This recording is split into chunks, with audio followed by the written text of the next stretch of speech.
In the ever-busy city of Lagos, where yellow buses sped through crowded streets and traders called out to customers under the hot sun, lived a young man named Tunde Adeyemi. Tunde was not born with a silver spoon. His father had been a roadside mechanic, and his mother sold vegetables in the local markets. From a young age, Tunde understood what it meant to struggle. He watched his parents work tirelessly just to put food on the table. Sometimes there was not enough, but they always found a way to survive. As a boy, Tunde would follow his mother to the market, helping her arrange tomatoes and peppers neatly in baskets. He learned how to talk to customers, how to smile even when tired, and how to stay hopeful when sales were poor. Life no easy, his mother would often say, but hard work never fails. Those words stayed with him. The beginning of a dream. After finishing secondary school, Tunde could not continue to university due to lack of funds.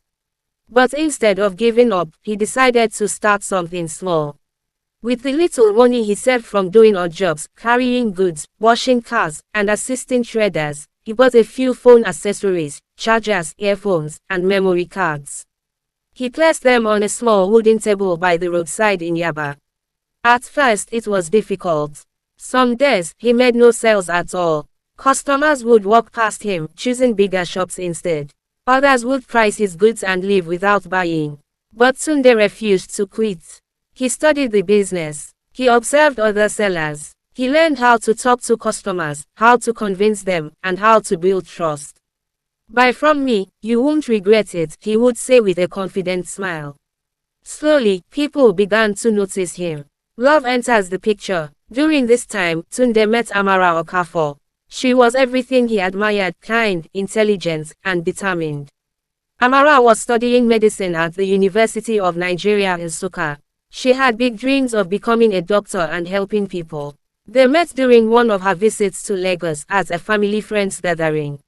At first they were just friends.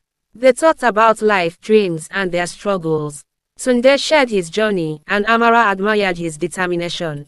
Amara spoke about her studies, and Tunde listened with pride. Their friendship grew into something deeper.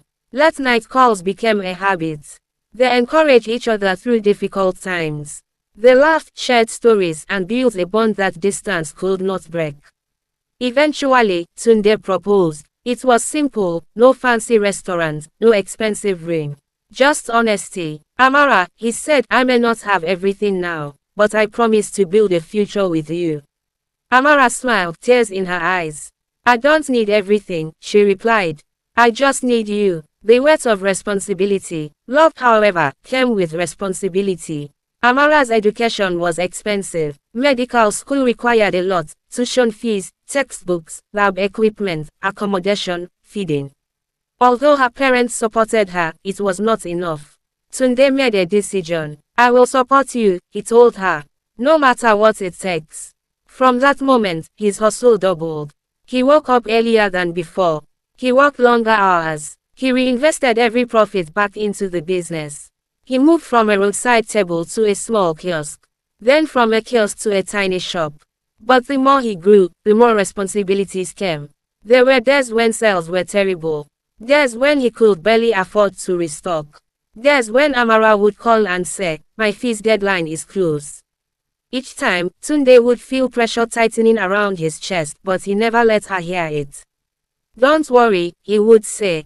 "I've got you." Moments of doubt. One rainy season, things became very hard. Floods affected the market and customers stopped coming out. Sales dropped drastically. Tunde's savings finished quickly. At the same time, Amara's school fees increased. One night, after closing his shop early due to heavy rain, Tunde sat alone in the dark. For the first time, doubt entered his heart. "What if I can't do this?" he thought. "What if I fail her?" His phone rang. It was Amara. Her voice was soft. "Tunde, are you okay?" He paused, then forced a smile she could not see. "I'm fine." But Amara knew him too well. "You don't have to carry everything alone," she said gently. Her words gave him strength. That night, instead of giving up, Tunde made a decision that would change his life. A new strategy. Tunde realized he could not depend only on physical sales.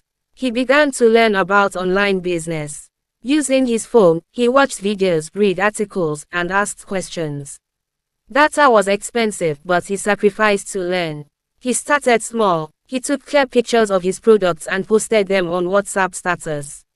Then on Instagram, then on Facebook. At first, nothing happened.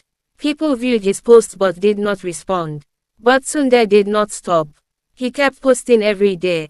He improved his pictures. He learned how to write attractive captions. He responded politely to every inquiry. Then one day, something happened. A message came in. Hello, do you sell original power banks? I need 20 pieces. Tunde's heart raced. Yes, I do. He replied immediately. That single order brought him more profit than a whole week of roadside sales. Breakthrough. After that, everything began to change. Customers started coming from different parts of Lagos and even from other states. Some discovered him through social media.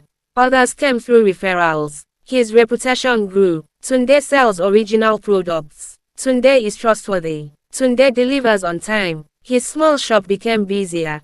He hired a young assistant to help him. For the first time, he began to breathe. Sending money to Amara became easier. He even started saving. Victory at last. Years passed. Amara continued to excel in her studies. Then came the day of her graduation. Tunde traveled to Enugu, dressed in his best clothes. As he watched Amara walk across the stage in her white coat, he felt tears roll down his cheeks. All the sacrifices, all the sleepless nights, all the struggles, they were worth it. After the ceremony, Amara ran into his arms. You stood by me, she said. Tunde smiled. We stood by each other. A new beginning. A year later, Tunde achieved his biggest dream. He opened a large electronics store in Lagos. Bright lights, glass shelves, modern design, customers everywhere. And standing beside him was Dr. Amara Adeyemi, his wife. She had completed her medical training and started working in a hospital. Together, they built a life of love, respect, and success. They never forgot where they came from. They helped others. They inspired many. Final moral: success is not just about money. It is about sacrifice, patience, love, and never giving up, even when life becomes difficult. Because sometimes the greatest dreams are built through the hardest struggles.